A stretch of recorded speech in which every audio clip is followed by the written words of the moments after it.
Welcome to La Mia Italy, a series of short videos about Italy by a Brit with Italian blood who's lived in Britain and Italy and loves them both. A man and his wife, Giovanni and Francesca, are being driven from Palermo Airport to the city centre. In front of them is a car, their police guard. Unknown to them, they are being followed by another car. As they join the motorway, l'autostrada A29, a huge explosion hits them. The man is Giovanni Falcone, and you need to know about him to understand Italy today. The year is 1992, and as a leading investigating magistrate, he is a figurehead of the fight against organised crime, and in particular the Sicilian Mafia. In the 1980s, he, together with another magistrate, Paolo Borsellino, had made real progress, culminating in the so-called Maxi trial, or Maxi processo, in which over 450 mafiosi were put on trial. He examined links with the US crime syndicates as well as leading Italian politicians, and at times appeared to be on the brink of a major breakthrough. However, as is often the way in Italy, after early successes, life became difficult for him. His team was put under different management, and things were done differently, less effectively. He was also discredited, or as the Italians would say, delegitimized. He was accused of distorting judicial processes in pursuit of a vendetta against certain mafia clans. He appeared regularly on Italian TV, including the Maurizio Costanzo show, Italy's leading talk show, and there was talk of him entering politics, although this is usually a sign of desperation in Italy, where becoming a politician is sure to discredit you in the eyes of many. We'll see this again when we look at Tangentopoli and the rise of Silvio Berlusconi.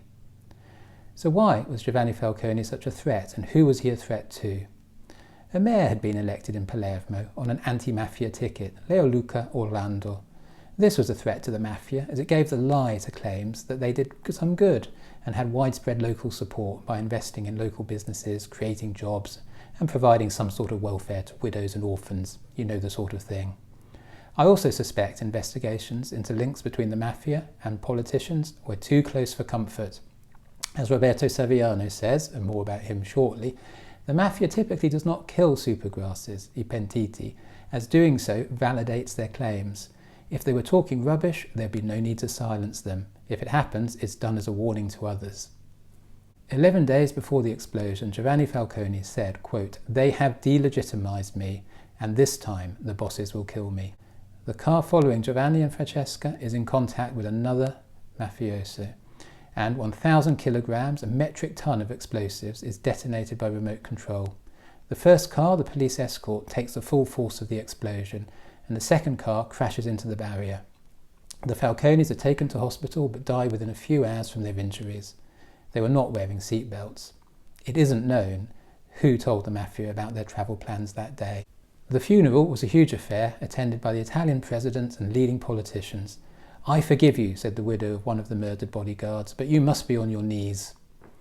There was a resolution passed in the US Senate condemning the killing. 8 weeks later, Falcone's colleague, Paolo Borsellino, and 5 of his guards are murdered in the centre of Palermo by another huge explosion. Monuments were erected all over Italy, and the killings have never been forgotten, although the monuments are periodically defaced. So why do I think you need to know about this? Firstly, it is hard to prove, but connections likely do exist between Italian organised crime and leading politicians.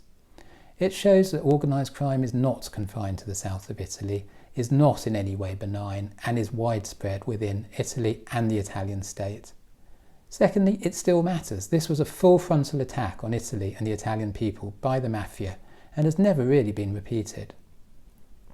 And finally, the struggle against organised crime continues with people such as Roberto Saviano today, who shines a light on the mafia, Camorra and 'Ndrangheta through fiction, both novels and TV series, although they're closely based on real-life organised crime, of which he has personal experience.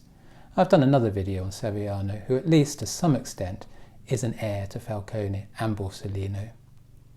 I hope this is helpful. It's not just Italy that faces challenges from organised crime, but the extent of its involvement throughout Italy and Italian society is noteworthy.